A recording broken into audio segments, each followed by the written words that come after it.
당연하게 책임이 이제 본인한테 부과될 수 있어요. 장래에 대해서도. 이것이 바로 이제 파트너십에 대한 이제 법적인 의무라고 볼 수 있겠습니다. 그래서 2003년도 8월 6일 날 그래서 원고가 어떻게 됐어요? 손을 제기했죠. 자, 파트너의 그럼 파트너 지금 이제 떨어져 나오니까 뭘까요?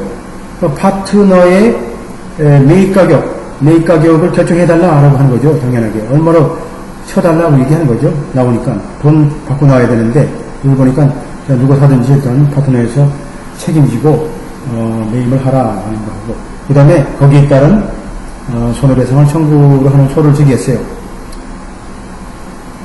두 번째 소송에서, 그건 뭐라 그랬냐면,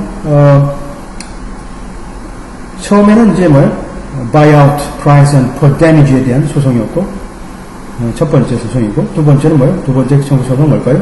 한마디로, 이 피고 본인들이, 아까 두 사람 있죠? 다니엘과 윌리엄, 두 사람이, 윌리엄과 클라우디 다니엘 두 사람이, 파트너십의 그 재산에 일단 들어왔죠. 임대한 거죠, 임대. 그것도 계약서도 없이, 한마디로 파트너십이 형성된 이후에, 구성된 이후에 들어와서 아무 계약도 없이 그냥 이용하고 있어요. 그래서 뭐예요? 그들이 뭐랬어요? 프렌트하고요. 한마디로 들어왔으면 뭐하냐? 우리가 파트너십에 돈을 공정한 가격을 그대로 임대료를 지급하고 있는데 무슨 말이냐? 라고 한 거죠. 이런 내용을 이제 그들이 했다는 얘기를 증언했고요. 그 다음에 또 파트너십에 그들이 사용하고 있는 그들이 뭐예요? 사실은 독자적인 그런 장부라든지 기록, 그 다음에 회계, 재정 문제에 대해서 원고를 배타시키고, 원고를 제외시키고, 통치하고 있다라고 이제 한 거죠. 그러니까 원고는 모르는 거죠. 아무 장부도 보여주지 않고, 오직 우리가 1993년도에, 주안 다니엘이란 그런 형제의, 그죠? 지분 3분의 1을 산 거죠. 그러니까 지분이 어떻게 돼요? 윌리엄 다니엘과 클라우디 다니엘과 그 다음에 이 사람이 클라이언트가 이제 우리가 지분이 있다고 보면 세 사람이었죠. 그 세 사람 중에 한 사람이 팔았으니까 이제 한 사람은 이제 파트너십으로 돌아가야 되는데 어떻게 돼요? 이제 바이아웃 해야 되겠죠. 그래도 이걸 사달라라고 주장한 거예요. 그래서 원고가 뭐라고 이제 통보받았고 뭐라고 믿었냐면 사실상 어떻게 됐어요? 통보받아서 보고 보니까 사실상 공정가격, 시장 공정가격보다도 저렴하게 지금 아주 임대료를 지불하는 것으로 이제 믿었어요. 이것은 뭐냐? 신뢰 위반이 아니냐? 신뢰 의무 위반이 아니냐는 거죠. 원고에 대해서. 원고에 대해서 신뢰 위반이 아니냐? 그러면 이제 우리가 1, 2, 3가 있다 하게 되면 지금 요 지분을 하나 팔았잖아요. 새로운 사람이 이제 플랜티가 되겠죠. 두 사람은 뭐예요? 그 사무실 오피스를 낮은 가격에 이용하고 있고 독자적으로 그죠? 장부도 관리하고 피를 소위 원고를 완전히 제외시키는 그런 상태죠. 이 사람은 뭐예요? 하나의 파트너십이죠. 파트너십이니까 이 사람에 대해서도 어떻게 뭐예요? 파트너십에서는 신뢰 의무가 있지 않느냐라고 한 거죠. 그래서 이제 신뢰 의무가 있는 거죠. 있는 건데 그래서 이제 소위 답변서에 보게 되면 피고들이 뭐예요? 전부 다 이런 주장들을 부인한 거죠. 한마디로 피고인 클라우드 다니엘이 어떤 때 그죠? 한때 그 사무실을 한 부분을 이용했다라는 것은 인정하고 있지만 다른 부분들은 인정하지 않는 그런 상태로 우리가 돼 있죠. 그래서 이제 원고가 어떻게 됐어요? 원고가 결국은 뭘 법안 신청했냐면 두 번째 신뢰 의무에 대한 소송이죠. 이 심판에 대한 것을 우리가 서머리 저지먼트를 요청한 거죠. 이건 이슈가 없다라는 거죠. 그죠? 한마디로 자신들이 원고에 대해서 신뢰 의무가 없다라는 거죠. 한마디로 공정가격을 임대료에 대한 공정가격을 지불해야 할 그죠? 신뢰 의무가 없다라고 주장합니다. 그리고 이제 피고가 뭐라 그랬어요? 우리들은 신뢰 의무가 없다 말이죠. 없다. 우리가 이제 빌딩에 소위 파트너십에 갖고 있는 빌딩에 우리가 임차한 그죠? 임차한 공정 가격을 지불할 의무가 신뢰 의무가 없다는 표현한 거죠. 그래서 이제 우리가 증거로 제출한 게 뭡니까? 이 회사법과 관련된 내용이죠. 회사법에 보게 되면 회사법에 이제 명시되어 있죠. 파트너십이라는 게 그래서 이제 뭡니까? 피고의 주장을 그대로 원심 법원에서는 이제 그대로 따라준 거죠. 피고의 신청을. 그러니까 뭐라 그랬어요? 자, whether or not defendant. 자, 피고가 임대차 가격, 공정한 임대차 가격으로 지불하든지 안 하든지, 그죠? 거기에는 원고에 대한 신뢰 의무가 없다, 이렇게 원심에선 이제 판시한 거죠. 그러고 나서 뭐라 했어요? 또 사실상 우리가 시장 가격이나 혹은 최대한의 임차료를 컬렉트, 그죠? 모아야 할, 그러니까 추심해야 할 어떤 계약 증거도 없다라고 이제 했기 때문에 그러한 계약서가 없다 그러면 뭘까요? 그리고 또 그러한 의무를 발생시키는 증거가 없다 하게 되면 뭘까요?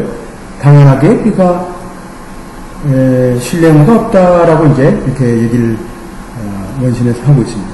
그래서 이제 주로 이제 회사법에 대한 이제 내용들을 우리가 인용하고 있는데 여기 보게 되면 어떻게 됐어요? 파트너는 자 의무를 위반한 게 아니다, 그죠? 혹은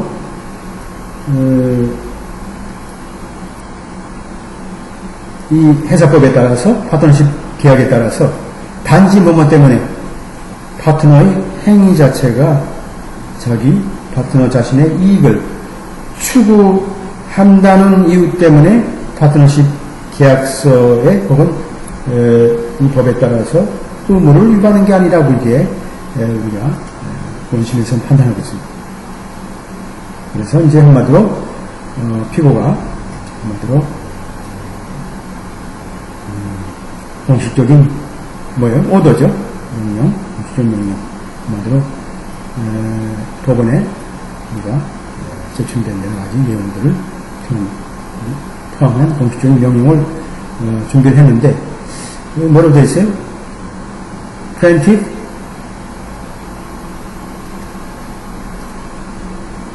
여기서 보게 되면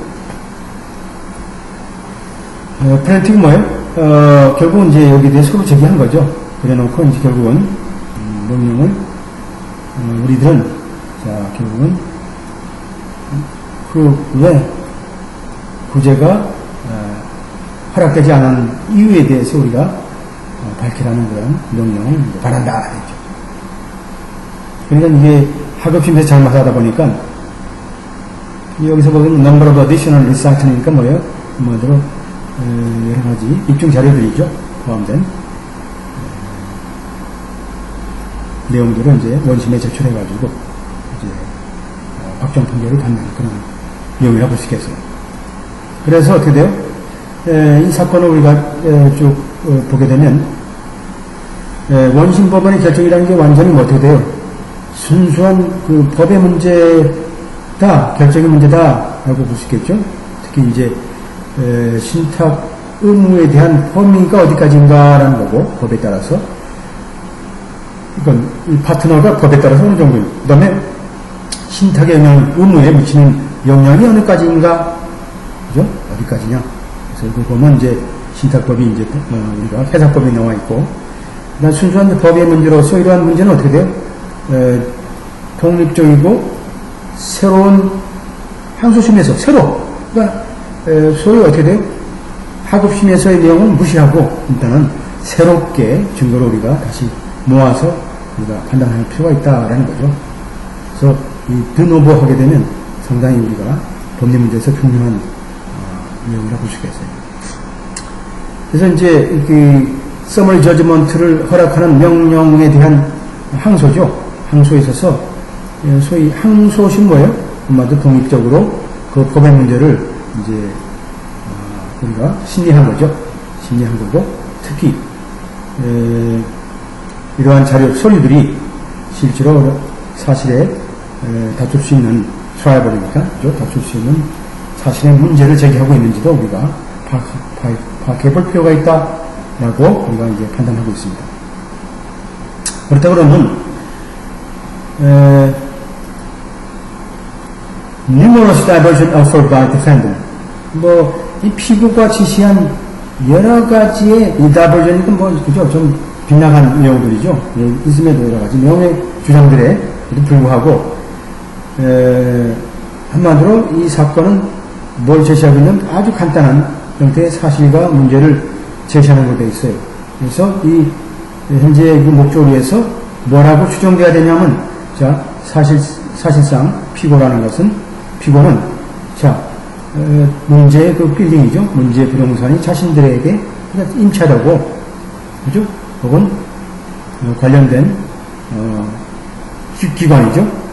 기관에 이건 자기네 파트너십이니까 엔티티라는 게 그것도 현저하게 낮은 가격으로 이렇게 임차되는 게 사실이라는 것은 그죠? 추정돼야 된다. 피고는 무엇을 입증하려고 하지 않았다. 그죠? 한마디로 문제의 사실에 대한 다툼이 있는 문제를 제외하고는 그래서 여기에서 남는 문제가 뭘까요? 피고라는 게 정말로 파트너십 프로퍼티 한마디로 파트너십의 재산을 자신들에게 그죠? 임대할 정말로 권리가 있는지 없는지가 이제 중요하죠. 그죠? 그것도 이 문제에 있어서 또 다른 사람한테 하여튼 필요한 회사한테 그것도 우리가 일반적으로 공개시장에서 받는 금액보다 낮은 가격으로 그런 피고들이 그러한 권리가 있느냐 하는 거죠. 권리가 있느냐 하는 것이 바로 이제 중요한 문제 중 하나죠. 그래서 우리는 놀랄만하게도 그런 명백하게 이러한 문제를 다루는 사건은 우리가 찾지 못했다. 하지만 이 해답, answer는 resounding 한마디로 어떻게 돼요? 노다라는 거죠. 노다. 아무래도 이제 뭡니까? 피고의 주장에 대해서는 사실 문제가 있다라고 표현하는 거죠.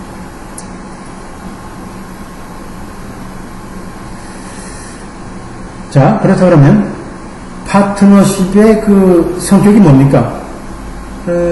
파트너십의 성격은 법적으로 두 사람 이상이 공동으로 사업을 운영하는 거죠. 그죠? 두 사람이 공동으로 사업을 운영하는 건 뭡니까? 한마디로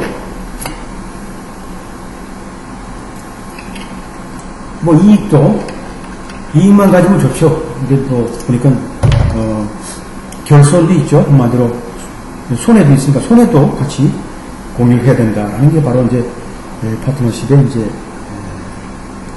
법리적인 내용이라 볼 수 있겠어요. 그래서 보게 되면 주로 어떤 결합이냐, 어떤 목적으로? 자, 이익을 목적으로 사업을 하려는 결합이다 이렇게 봅니다. 보통적인 우리가 본부에 보게 되면 자, 그러한 조치를 통해서 그러니까 파트너십을 결성함으로써 파트너들이 어때요? 스스로 그러한 위험과 이익을 공유를 할 의무가 있어야 되고 그 다음에 뭡니까? 가장 높은 good faith, 신뢰를 가지고 서로의 신뢰를 가지고 사업을 운영할 의무가 있는 걸로 이제 되어 있는 거죠. 이건 중요하죠. highest good faith니까 뭡니까? 가장 높은 수준의 신뢰 의무죠. 그러니까 상대방한테 금액을 밝혀야 되고 거래 내역을 또 밝혀야 되고 공개해야 되고 이런 것들이 있어요. 그래서 이것이 바로 with a duty, loyalty and care, fiduciary라는 거라고 볼 수 있겠죠. 그래서 결국 파트너십이라는 것은 신뢰 관계에 있다라고 보면 되겠습니다. 그래서 파트너들은 한마디로 그러한 피신탁, 수탁자의 그 기준과 그죠? 기준과 의무를